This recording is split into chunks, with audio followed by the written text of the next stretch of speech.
Hello and welcome to our latest unboxing video. I'm Eliza I'm Amber. and we are here today to unbox some adult fiction and nonfiction books, and we are super excited. And just a reminder that these are going to all be available for curbside pickup, so just let us know you want one and we will check it out to you and set it out. Yep. Unless there's like a super long hold list on them, which I think there are some really popular books in here, so that might happen. And again, I have all of the books in my box, but Eliza purchased them, so she potentially knows more about them than I do. Oh, maybe. We'll see. Like the first one will say, you probably just know more about it in general. It's New World Sourdough. Oh, that's cool. I do This like to guy bake looks like sourdough. This guy looks so happy, like everyone at the beginning of quarantine who is like, bread. I'm gonna make so much Yes. bread. Since the quarantine stuff began, we've gotten a lot of requests for sourdough books, and I actually gave out all the ones in the library, so we need more. So they have like English muffin recipes, pretzel buns. I'm just saying that seems like it'd That be looks really interesting. good. It just says artisan techniques for creative homemade fermented breads. And it's pretty short. Lots of pictures, many pages to a recipe. So I think they're maybe trying to make this a little bit longer than it could have been if it was just recipes. They talk a lot about, like, this is really if you just love sourdough, I think. Yeah. I mean, you really only need like a few good recipes, but it's always good to see what's out there. Yeah. I was baking a lot, but then summer started and it got really hot, and now my sourdough starter is sadly neglected. Yeah. Okay. Brad Thor, Near Dark. Very popular. Yep. Thriller. Thriller, popular. Another thriller, The Good Killer. Like, has there ever been a more thrillery title? Harry Dolan. I don't know about this one. The Imperfects by Amy Meyerson. Oh, I think that was something that I vaguely had in my head about like wanting to read. Maybe just because I really like the title. I sympathize with the title because I sympathize with the idea of perfect. It says it's about a priceless inheritance that leads one family on a life-altering pursuit of the truth. Oh, there's like a 137 karat yellow gemstone that went missing centuries ago or something, but it turns up in this inheritance, so they have to figure out what happened. It sounds cool. Like, it probably is maybe a little historical. Yeah. I think there's always a good thing with like a dynamic with like families and siblings and money. It's like, oh, what's gonna happen? Yeah. The Woman Before Wallis, a novel of Windsor's, Vanderbilt, and royal scandal. Yeah, Wallis. I can't think what her last name is, but you know who that is. It's set. Well, it doesn't tell me whether or not it's fiction, nonfiction, but I think it's nonfiction. It says it tells the true story of the American. Oh, who captured Prince Edward's heart before he abdicated his throne for Wallis Simpson. So this is 1926.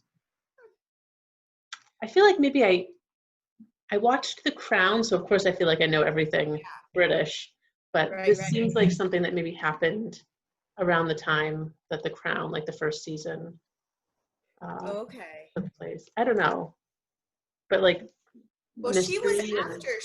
She didn't take over until after. Right. Well, in any case, historical. I think that it's just a novel. I think it's fiction, but based on nonfiction. We'll go with that. Sex and Vanity by Kevin Kwan. Oh, Crazy Rich Asians. We liked that. That was fun. Yeah, and I think we just got the audiobook for this. Okay. So, cool. Never Ask Me by Jeff Abbott. Oh, each of us has a question we dread, which immediately makes me think of questions that I dread.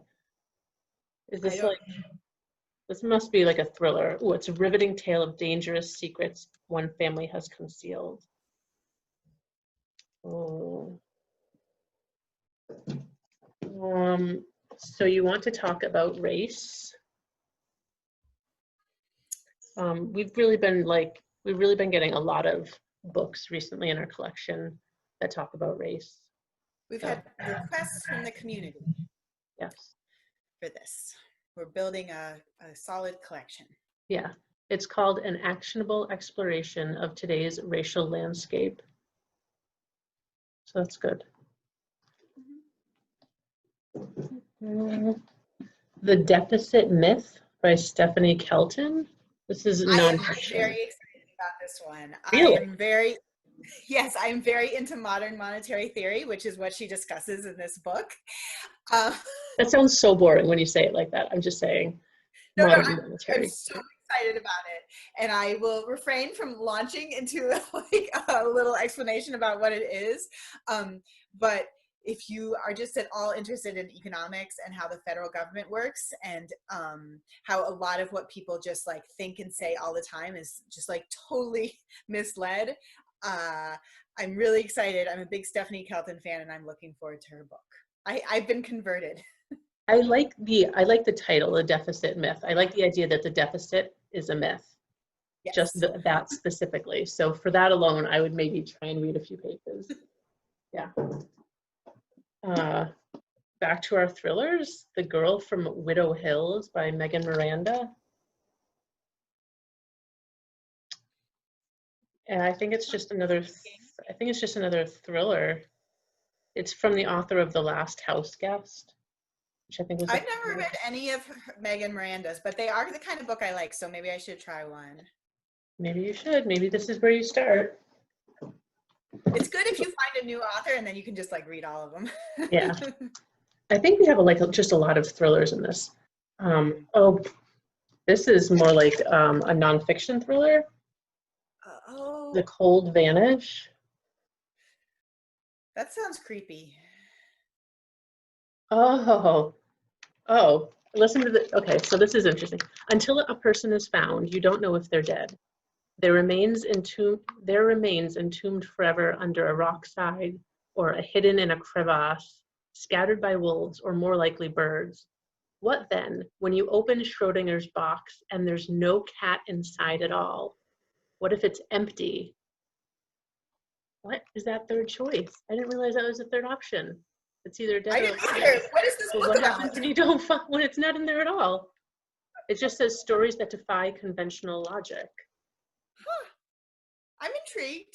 I am too. That sounds like so interesting because Cold Vanish. You know what? It seems like it might pair. Isn't there like an Unsolved Mysteries series right now on Netflix that people are watching? So I'm sure there are.